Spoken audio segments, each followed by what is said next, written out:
Important points of the lesson. This lesson is about a Scottish girl, Evelyn Glenny. यानी यह एक स्कॉटिक girl यानी Scotland की एक लड़की एवेलिन ग्लेनी की एक स्टोरी है, उनकी एक बायोग्राफी है. द वर्ल्ड्स मोस्ट फेमस परकसोनिस्ट, जो यह दुनिया की सबसे फेमस वो एक ताल वादिका है. Second, the sound of music is written by Deborah Cowley. यानी ये साउंड ऑफ म्यूजिक को देबोरा कॉवले ने लिखा है. Third, Evelyn Glennie was 8 years old when her hearing disability was noticed for the first time by her mother. 8 साल की जब Evelyn Glenny थी तो उस समय उसकी मां को पता चला कि इसकी सुनने की क्षमता, हेयरिंग डिसएबिलिटीज यानी सुनने की क्षमता वो खत्म हो गई है. नोटिस की उसकी मां ने. Evelyn Glennie was the daughter of Isabel Glennie. यानी एवेलिन ग्लेनी की माता का नाम इजाबेल ग्लेनी था. At the age of 11 Evelyn Glennie's deafness was confirmed. यानी 11 साल की जब एवेलिन ग्लेनी हुई तो वो पूरी तरह से कन्फर्म हो गया कि ये पूरी तरह से यह बहरी है, बधिर है. That her hearing was severely impaired as a result of gradual nerve damage. यानी तंत्रिका तंत्र में जो डैमेज हो गया है, जो क्षति हो गई है, इसके माध्यम से, इसके कारण ही यह लड़की सुन नहीं सकती है और सुनने के बाद इसका इंफॉर्मेशन उसके मस्तिष्क को नहीं जाता है.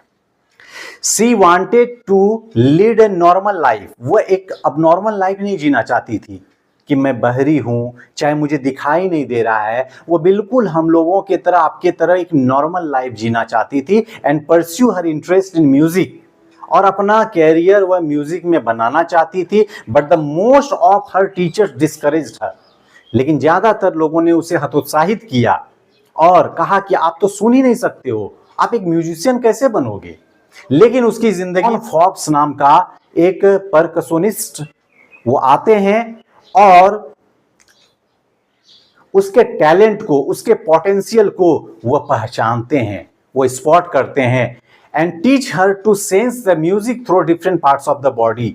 और उनको कहते हैं कि आप कान से तो नहीं सुन सकते हो, लेकिन आप कोशिश करो कि डिफरेंट बॉडी पार्ट से आप महसूस करो, सेंस करो आवाज को, वाइब्रेशन को, साउंड को. इस प्रकार she had learn to open her body and mind to sounds and vibration to make music her life and work hard. इस प्रकार वो अपने शरीर और मस्तिष्क को वो खोलती है, यानी अंदर ही अंदर महसूस करने के लिए साउंड्स और वाइब्रेशन को, जिसके कारण म्यूजिक को वह अपने जीवन में शामिल कर सके. और वह बहुत मेहनत करती है. She worked very hard. Evelyn went to the Royal Academy of Music at the age of 17. यानी रॉयल एकेडमी ऑफ म्यूजिक जो लंदन में है, वह 17 वर्ष की उम्र में वो वहां जाती है, रॉयल एकेडमी ऑफ म्यूजिक.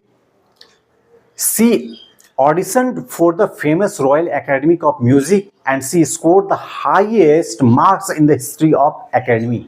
यानी उस एकेडमी में वह इतना मार्क्स लाती है कि हिस्ट्री में, पूरे इतिहास में उस एकेडमी ने किसी भी कंटेस्टेंट ने इतना मार्क्स कभी नहीं लाया था.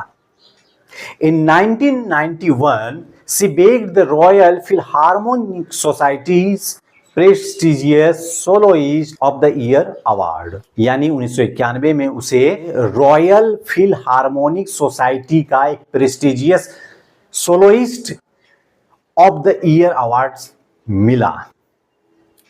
Evelyn was workaholic. यानी वो बहुत काम करती थी, बहुत मेहनत करती थी. Apart from her regular concert, वह बहुत जगह कंसर्ट में जाती थी, प्रोग्राम में जाती थी. उसके अलावे सी gave free concert in prisons and hospitals. वह जेलों में जाकर, हॉस्पिटल में जाकर वह कंसर्ट करती थी, प्रोग्राम करती थी. Two classes for young musician. We can undoubtedly say that Evelyn prove to be a shining inspiration for the handicapped. यानी हम निस्संदेह कह सकते हैं कि एवेलिन ने साबित की एक शाइनिंग, एक चमकदार प्रेरणा स्रोत फॉर द हैंडीकेप्ड, जो शारीरिक रूप से वो अक्षम लोग हैं, जो स्पेशल लोग हैं, उनके लिए एक प्रेरणा बनी। और उसने बताया कि हमारी इच्छा शक्ति के आगे हमारी विकलांगता व नगण्य है, गौण है, वो हमारा कुछ नहीं बिगाड़ सकती। अगर हमारे अंदर जज्बा है, हमारे अंदर अगर संकल्प शक्ति है, तो हम अपने हर वो सपने को पूरा कर सकते हैं।